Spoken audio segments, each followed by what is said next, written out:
What is the pleasure of the Honorable Leviste? Mr. Speaker, I rise on a point of personal and collective privilege in response to a comment by Executive Secretary Ralph Recto. Please proceed. Thank you, Mr. Speaker. I rise on a point of personal and collective privilege matapos ako tawagin ni Executive Ralph Recto na baliw. Kung baliw man ako, at least hindi ako magnanakaw. Tila affected si Recto sa mga post ko tungkol sa kanya at si Congressman Edwin Garjola. At mabuti kung magpaliwanag na lang siya tungkol dito. May kinakalat din siya sa social media na ako daw ay may utang sa DOE na 24 billion pesos. Ito po ay walang basihan at inimbento lamang upang tangkang pahinain ang mga binubunyag ko tungkol sa korupsyon sa ating gobyerno. At mas marami pa ang aking sasabihin sa ibang pagkakataon.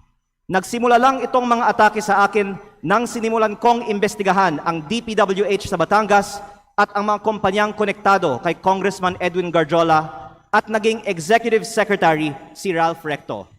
Marami rin ang nagsabi na ang pagbunyag ko nito ay hindi aking kapaki-pakinabang. Ngunit hindi ito para sa sarili ko, ito ay bahagi ng aking tungkulin bilang mangbabatas at kinatawan ng unang distrito ng Batangas. At hindi ako matitinag, kaya po ako ay nananawagan na imbestigahan ang koneksyon ni Garjola kay Recto, lalo na ngayong Executive Secretary na siya, at suriin ni Pangulong Marcos kung natutulungan ni Recto si Garjola mula sa loob ng Malacanang. Dahil limitado ang oras ngayon, ilahad ko ang iba ko pang nalalaman tungkol sa mga koneksyon ni Garjola at Recto sa iba pang mga araw. Sisimulan ko lang ngayon sa isang punto. Ayon sa aking tansya at pananiliksik, mahigit 1 billion pesos ang ginastos ni Congressman Edwin Garjola para kay Vilma Santos Recto at Lucky Manzano sa iba pa nilang mga kandidato at sa sarili niya bilang first nominee ng CWS party list sa 2025 elections. Sa aking distrito, ang tansya ko ay 150 million. At ayon sa ibang mga politiko, gumastos sila ng 200 o 300 million sa kanilang distrito. Kaya sa 6 na distrito ng Batangas, sinasabi ng iba na aabot ng 2 bilyon ang ginastos ni Recto at Garjola. Lalo't mas malaki pa ang ginastos sa Lipa.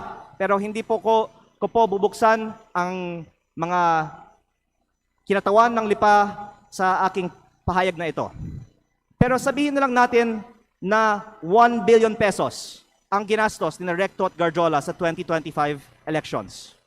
Noong April 16, 2025 naman, inimbita ako ni Congressman Garjola na mag-dinner sa kanyang bahay sa Punta Fuego na Sugbo sa aking distrito kasama si Secretary Recto na makikita sa mga picture na ibinahagi ko sa Facebook para hingin aking tulong para kay Vilma at Lucky. Pagkatapos, umikot ako kasama si Cong Garjola at mga tauhan ng mga Recto sa iba't ibang bayan ng aking distrito upang i-endorse ko ang V-Lucky sa mga leaders ko. Pagkatapos ng mga meeting, nakatanggap ako ng reports na may ibinigay umano na cash para ikampanya si Vilma at Lucky na galing raw kay Congressman Garjola. Tila si Congressman Garjola ang gumagastos para sa kampanya ni V-Lucky. Batay sa aking mga nakita sa aking distrito at sa mga pagpupulong at materyales kung saan ang nakalagay ay Vilma Santos Recto, Lucky Manzano at CWS party list. Ang ibang mga politiko sa Batangas ay pwede ding tumestigo na si Garjola ang gumagastos para sa mga Recto.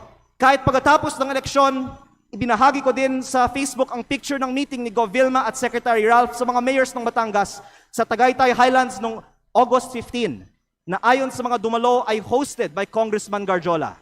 Kung mali ang aking impormasyon, narito naman ang ibang mga kinatawan ng Batangas at pwede nilang sagutin ngayong araw na ito ang aking mga pahayag. O pwedeng magpatawag ang Kongreso ng pagdinig. At kung totoo na 1 billion pesos o mahigit pa ang ginastos ni Congressman Garjola para sa mga Recto sa nakaraang kampanya, ang susunod na tanong ay, bakit si Garjola gumastos ng mahigit 1 billion piso para sa mga Recto? Ito ba ay pagkakaibigan lang o may ginagawa ba si Ralph Recto as Cabinet Secretary of the Republic of the Philippines para makapaggastos ng ganito si Garjola? Sa aming dinner noong April 16, inalok ako ni Congressman Garjola na mag-partner sa kanya at kay Secretary Recto sa pagnenegosyo sa DPWH sa aking distrito. Sa sistema raw na ginagawa nila noon pa sa Lipa at sa ibang mga bayan.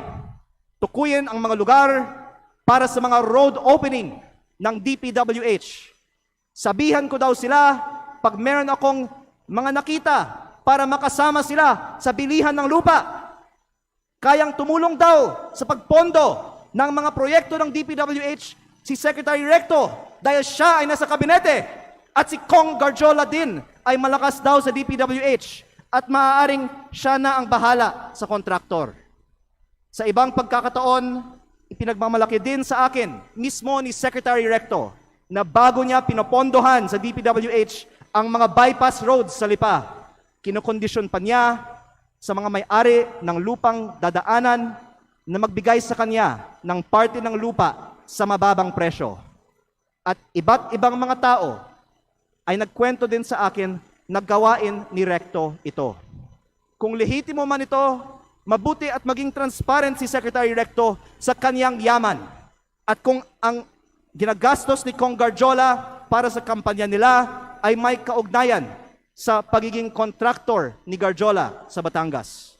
At sa halip na tumigil ang mga ito matapos pumutok ang flood control investigations, mayroon bagong regional director, ang DPWH 4A na si Carolina Pastrana na dating Batangas 3rd District Engineer, ang distrito ni Congressman Garjola sa Mataas na Kahoy, Batangas, na sinabi ay pinili ni Recto dahil siya ngayon ay Executive Secretary na may hawak ng appointments sa Malacanang. Siguro naman hindi ito alam ni Pangulong Marcos, kaya inilalahad ko din ito ngayon sa Kongreso para makita ng lahat ang koneksyon ni Recto at ni Garjola at ang epekto nito para sa buong bansa. Tatalakayin ko pa sa ibang pagkakataon ang mga anomalya sa DPWH sa Batangas. Nalulungkot ako para kay Secretary Recto at Governor Vilma Santos dahil matagal na silang nasa politika na may mga pangalang inaalagaan. At ngayon pa lalabas ang mga isyong ito. Pero mas nalulungkot ako para sa Batangas at sa ating bayan dahil sa mga ginagawa ng mga pinakamataas na opisyal gamit ang pera ng bayan. Lalo kung hindi man lang tutugunan ang mga aligasyong ito at kung hindi inaaprubahan ang pagbaba ng VAT at mga buwis sa langis o ibinibigay ang ayuda para sa lahat na nabanggit ko na sa mga nakaraang pagkakataon. Kung hindi totoo ang mga sinasabi ko ngayon, hindi dapat tahimik si Secretary Recto at Governor Vilma tungkol sa umano'y korupsyon sa DPWH sa Batangas at ang mga aligasyon kay Kong Garjola na tinawagan ng ICI na binuo ng gobyernong ito bilang isa sa mga pinakamalaking kontraktor ng DPWH sa Kongreso. Mabuti kung ipaliwanag nila kung totoo bang malaki ang ginastos ni Garjola para sa kanilang kampanya at ano ang kapalit at kung si Garjola ay kaibigan lang ba o funder din. At kung hindi sasagutin ni Secretary Recto ang mga aligasyong ito, hinahamon ko si Yusek Claire Castro sa susunod niyang press briefing na sagutin kung tama ba na may ganitong aligasyon kay Executive Secretary Recto, bakit hindi pa sinasalang si Secretary Recto sa Commission on Appointments at kung ayaw din ba nilang buksan ang mga detalye ng 2 kasong plunder ni E.S. Recto sa Ombudsman. Mabuti ding magpaliwanag si Yusek Castro kung bakit ba talaga natanggal sa pwesto si Executive Secretary Lucas Bersamin nang walang paliwanag at ipinalit isang respetadong dating Chief Justice ng Supreme Court sa isang taong ngayong may 2 kasong plunder sa Ombudsman. Panghuli, hindi lingid sa atin na binomba ang kotse ni dating Batangas Governor Armand Sanchez. Mapanganib ang politika sa Batangas kapag malaking tao ang inyong binabangga. Kaya kung ito man ang aking huling pagkakataon, nais kong dagdagan, hindi lang DPWH ang posibleng pagkukunan ng pondo ni Recto at Garjola.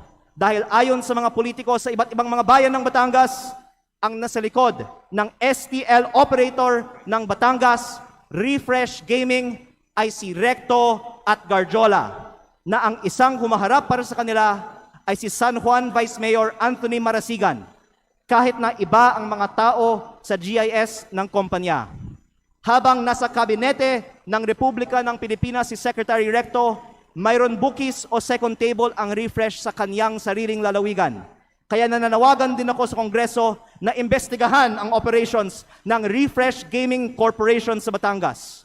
Ang mga politiko sa Batangas ay maaaring tumestigo na dahil si Governor Vilma Santos ay nasa Kapitolyo, si Executive Secretary Ralph Recto sa Malacanang, at suportado sila ni Congressman Garjola, kompleto ang makinarya para gawing negosyo ang Batangas. Kaya baka hindi lang 1 bilyon ang nagastos na ni Garjola para sa mga Recto. Maraming salamat po. Majority Leader.